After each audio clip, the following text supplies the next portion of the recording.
Salut à toutes et à tous les calibrés, ici Jérémy du site Le Calibre. Pour Montre ton calibre, on découvre aujourd'hui une Baume & Mercier un peu particulière, une édition 2022.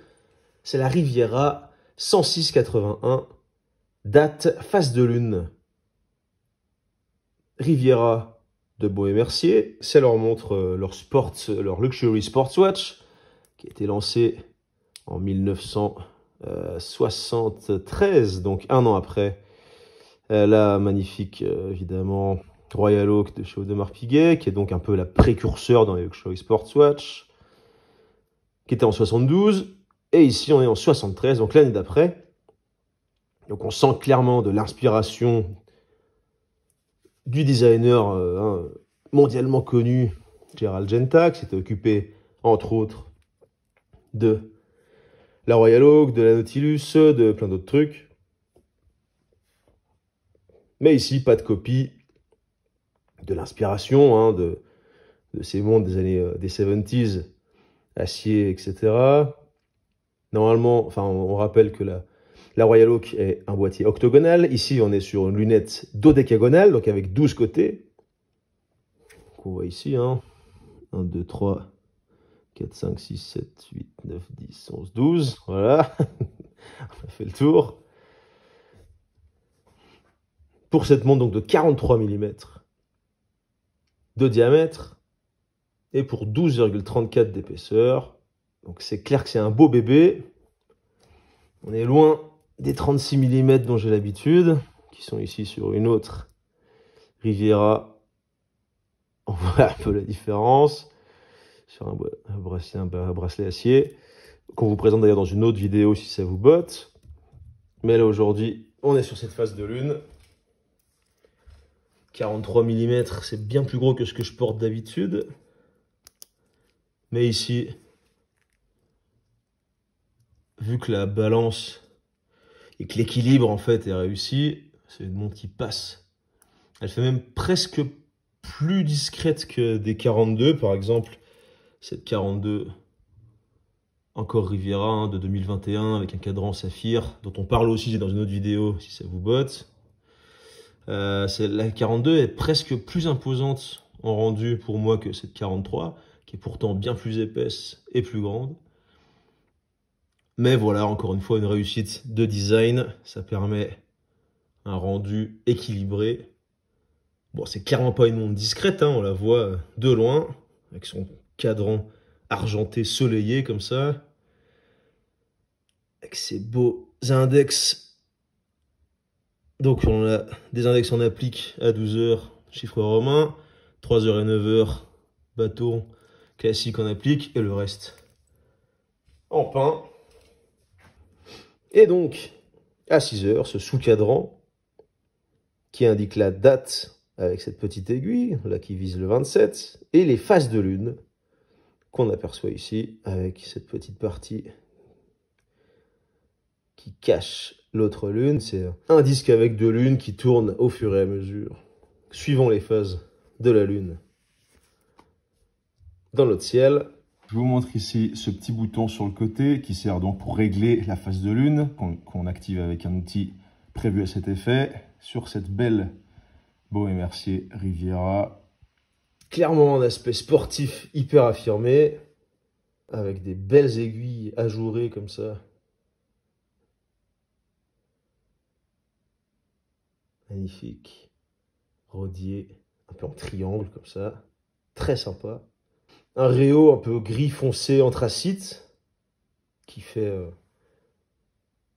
un effet vraiment sympa, qui met en avant ce cadran argenté magnifique.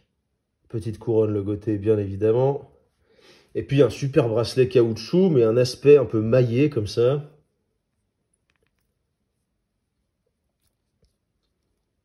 Un peu décor toile, un peu comme si c'était une toile, mais c'est du caoutchouc. Et mon truc préféré chez Baume & Mercier dans les récents, c'est la facilité d'enlever le bracelet et de le changer. Donc ça, c'est top. Tac. Ça nous permet, par exemple, de passer sur un caoutchouc, un peu satiné comme ça, un autre caoutchouc, qu'on a ici monté sur une autre montre qu'on vous présente aussi sur Montant Calibre si vous voulez jeter un œil, ou avec du bracelet acier, un peu classique. Tac. Mais ici, une belle réussite avec ce caoutchouc aspect toile. Très sympa. Hop, et on découvre à travers le fond en verre saphir vissé. On retrouve donc les 4 vis qui traversent la boîte. Tac, tac. Ici, elles sont d'ailleurs traitées en ADLC noir. Pour un rendu, ça rappelle d'ailleurs le Réo de manière assez cool. Hop, on revient sur ce magnifique fond de boîte en verre saphir qui laisse donc voir le calibre manufacture Baumatic. Une belle finition, une belle cote de Genève sur la masse oscillante.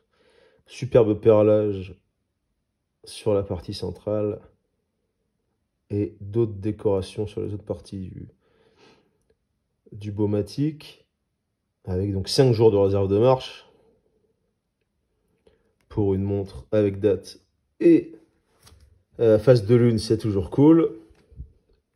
On est sur du 10 ATM de résistance à l'eau, donc c'est clairement une Luxury Sportswatch qui se respecte. Hein. On peut l'utiliser pour des sports aquatiques ou non. On évite la plongée profonde, donc comme d'habitude. 10 ATM, ça permet d'aller se balader avec un tuba sans problème. Un peu en apnée, évidemment, pas de problème non plus, mais on descend pas avec des bouteilles, hein, on le rappelle. 10 ATM, ça veut dire 100 mètres, mais ça ne permet pas de descendre à 100 mètres, histoire de pression, etc. Verre saphir, fond en verre saphir également. Ici, le cadran n'est pas en saphir, comme c'est le cas sur d'autres pièces, comme celle-là par exemple, dont on parle aussi sur la chaîne. Ici, non. Très sympa, bracelet avec la boucle triple déployante, comme d'habitude.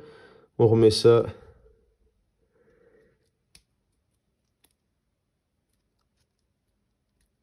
Si on y arrive, tac, en 2 temps 3 mouvements, on a changé le bracelet, ça change tout. Vraiment, en changeant le bracelet, ça change vraiment l'identité de la montre entièrement. Ça, c'est vraiment un truc que je kiffe depuis quelques années. Le fait de mettre en avant ce changement de bracelet rapide, pratique. Les montres sont d'ailleurs souvent livrées avec plusieurs bracelets, c'est vraiment sympa. Les bracelets sont vendus séparément, évidemment. Toujours cool si on veut garder cette montre mais changer de style, adapter la couleur du bracelet à sa veste, à son fut, à ses pompes ou quoi. Ça dépend de ce que vous kiffez. Vraiment un truc cool. Acier, donc inoxydable, poli, satiné, définition digne d'une maison suisse, hein, clairement. On est sur du Swiss Made, on l'aperçoit ici. Baumatic, c'est le nom de leur manufacture, 5 jours de réserve de marche. On a aussi le petit logo Baume et Mercier à l'extrémité de la trotteuse, par ici, comme on le voit. Magnifique. Donc, encore une fois, 43. C'est une sacrée, sur le papier, sacrée taille. Mais une fois porté, clairement, aucun problème. C'est une taille moderne, hein, résolument moderne, qui s'inscrit dans les modes, dans les tailles contemporaines. On n'est pas sur du vintage. Tac, je vous mets une autre lumière, histoire de voir à quoi ça ressemble. Sous une lumière un peu plus agressive. 21 rubis pour le calibre, 28800 alternance par heure, du 4 Hz classique. Phase de lune, date, phase de lune. C'est une des complications qui en soi n'est pas d'une utilité folle, mais qui ajoute une poésie, une espèce d'aura, une espèce de philosophie hyper sympa, qui est en rapport évidemment avec la mesure du temps, le cosmos, l'espace, etc. Moi, c'est une complication qui me plaît beaucoup. J'aime bien les complications qui servent comme le GMT, vu que je voyage pas mal. Mais j'aime aussi bien, je suis vraiment touché par les complications qui sont vraiment juste plus philosophiques, comme les phases de lune. C'est pas d'une utilité folle, mais c'est un truc qui me plaît en termes de rendu, hein, déjà, ce petit sous-cadran à 6 heures avec la date par aiguille et la phase de lune, ça a une gueule certaine. Mais en plus, ouais, c'est une complication qui me plaît. Le cadran, il l'appelle beige sable. En vrai, c'est plutôt argenté. C'est censé être une ode à la lune, hein, donc voilà, c'est censé rappeler un peu les paysages lunaires, un peu désertiques comme ça. On retrouve différentes textures, différents niveaux. En vrai, c'est une vraie réussite.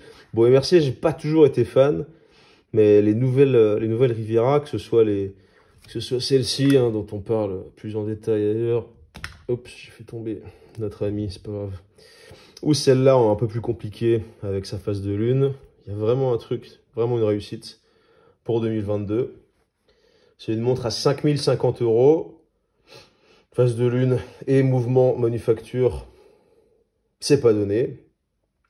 Mais en rapport qualité-prix, encore une fois, pour du Swiss Made, du manufacture, du date plus face de lune, du 5 jours de réserve de marche, du 10 ATM, on se fout pas de notre gueule. Excusez-moi l'expression. Un bon rapport qualité-prix, une montre à la cool qui change un peu, ça permet de rester sur du Luxury Sportswatch mais d'avoir une identité différente, propre, à Baume & Mercier. Une vraie montre ancrée dans le 2022 que j'ai trouvé hyper cool. Je m'attendais pas à être si séduit par une Baume & Mercier cette année. Mais j'avoue que c'était un kiff de porter ça. Et j'adore les bracelets caoutchouc, vous le savez. Et donc cette texture comme ça, un peu toile sur du caoutchouc, c'est pour moi un grand oui. Dites-moi ce que vous en pensez en commentaire. Je vous présente plein d'autres Baume & Mercier ce mois-ci et le reste de l'année sur la chaîne. N'hésitez pas à aller jeter un œil. Merci d'avoir regardé, j'espère que ça vous a plu. Et à plus les calibrés. Allez, ciao.